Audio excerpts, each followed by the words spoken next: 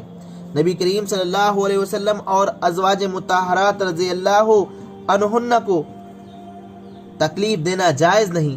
نیز نبی کریم صلی اللہ علیہ وسلم کے وفات کے بعد ان کی ازواج سے نکاح کرنا تمام مسلمانوں کے لیے حرام ہے۔ البتہ گھروں میں آنے کے لیے قریبی رشتہ داروں، گھریلو عورتوں، نوکروں کے لیے کوئی مذائقہ نہیں۔ کفار مشرکین اور منافقین نبی کریم صلی اللہ علیہ وسلم کو بدنام کرنے کی کوشش کرتے رہتے تھے، مگر اللہ تعالیٰ نے واضح فرما دیا کہ دنیا کچھ بھی کہے مگر نبی صلی اللہ علیہ وسلم کا مرتبہ یہ ہے کہ خدا اپنی طرف سے ان پر درود بھیجتا ہے۔ فرشتے دن رات آپ کے حق میں دعائیں کرتے ہیں، اور اہل ایمان کو بھی چاہیے کہ وہ اپنے نبی سے غایت درجہ محبت رکھیں، ان کے گرویدہ ہو جائیں، ان کی مدح و ثنا کریں اور ان پر درود و سلام بھیجا کریں، دل و جاں سے ان کا ساتھ دیں۔ جو لوگ خدا اور رسول کو اذیت دیتے ہیں ان پر دنیا اور آخرت میں اللہ نے نالانت فرمائی ہے اور ان کے لیے رسوا کن عذاب ہے۔ اے نبی کریم صلی اللہ علیہ وسلم، اپنی بیویوں اور اہل ایمان عورتوں سے کہہ دو کہ اپنے اوپر اپنی چادروں کو پلو لٹکا لیا کریں، یہ زیادہ مناسب طریقہ ہے کہ وہ پہچان لی جائیں اور انہیں ستایا نہ جائے۔ گویا ایک خاتون جب اپنے آپ کو پردے میں کر لیتی ہے تو پورے سماج میں اسے عزت کی نگاہ سے دیکھا جاتا ہے۔ سادہ اور حیادار لباس میں دیکھ کر ہر دیکھنے والا یہ جان لیتا ہے کہ یہ شریف اور باعصمت خواتین ہیں، آوارہ اور کھلاڑی نہیں کہ کوئی بد کردار انسان ان سے اپنے دل میں تمنا پوری کرنے کی امید کر سکے، ان کو چھیڑنے کی جرأت کر سکے۔ سورہ فاطر مکہ میں نازل ہوئی۔ فرمایا، لوگو تم پر جو اللہ کے احسانات ہیں انہیں یاد رکھو۔ کیا اللہ کے سوا کوئی اور بھی خالق ہے جو تمہیں آسمان اور زمین سے رزق دیتا ہو؟ اس کے سوا کوئی معبود نہیں۔ آخر تم کہاں سے دھوکہ کھا رہے ہو کہ خدا کی دی ہوئی نعمتوں سے فائدہ اٹھاؤ اور بندگی کسی اور کی بجا لاؤ؟ کھلی احسان فراموشی ہے۔ اور اے نبی کریم صلی اللہ علیہ وسلم، اگر تمہیں یہ جھٹلاتے ہیں تو تسلی رکھو، تم سے پہلے بہت سے رسول جھٹلائے جا چکے ہیں، سارے معاملات اس کی طرف رجوع ہونے والے ہیں۔ لوگوں اللہ کا وعدہ آخرت برحق ہے۔ دنیاوی زندگی تمہیں دھوکے میں نہ رکھے کہ بعد میں کوئی زندگی، کوئی حساب کتاب نہیں، یا خدا کا وجود نہیں، وہی و رسالت کی حقیقت نہیں۔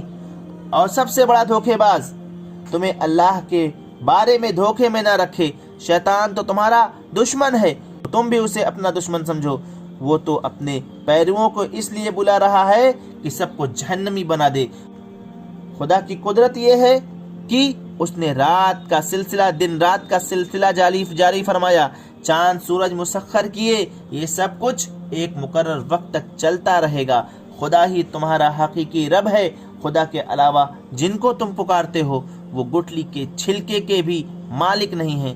تم انہیں پکارو گے تو وہ تمہاری پکار سن نہیں سکتے، اور اگر سن بھی لے تو جواب نہیں دے سکتے، اور قیامت کے دن تمہارے شرک کا وہ انکار نہیں کریں گے۔ حقیقت حال کی ایسی خبر خدا کے علاوہ کوئی نہیں دے سکتا۔ تم سب کے سب اللہ کے محتاج ہو، اللہ غنی ہے۔ خدا چاہے تو تمہاری جگہ دوسروں کو لے آئے، یہ اللہ کے لیے کچھ بھی مشکل نہیں۔ کوئی کسی کا بوجھ نہیں اٹھائے گا۔ اگر کوئی بوجھ ہوا اور قریبی رشتہ دار کو بوجھ اٹھانے کے لیے پکارے گا تب بھی وہ اس کا بوجھ کچھ بھی نہ اٹھا سکے گا۔ نبی تو انہی کو متنبع کرتے ہیں جو خدا کو دیکھے بغیر ڈرتے ہیں، نماز پڑھتے ہیں، جو پاکیزگی اختیار کرتے ہیں وہ اپنی بھلائی کے لیے کرتا ہے۔ سب کو اللہ کی طرف جانا ہے۔ اندھے اور آنکھ والے برابر نہیں ہو سکتے، نہ ہی اندھیرا اور روشنی یکساں ہیں، ٹھنڈ اور دھوپ، زندہ اور مردے برابر نہیں۔ اللہ جسے چاہتا ہے سنوارتا ہے۔ اور اے نبی صلی اللہ علیہ وسلم، آپ ان لوگوں کو نہیں سنا سکتے جو قبروں میں دفن ہیں، آپ تو صرف خبردار کرنے والے ہیں۔ فرمایا کہ جنہوں نے انکار کیا ان کے لیے جہنم کی آگ ہے، نہ تو وہ جہنم میں مریں گے نہ عذاب کم ہوگا۔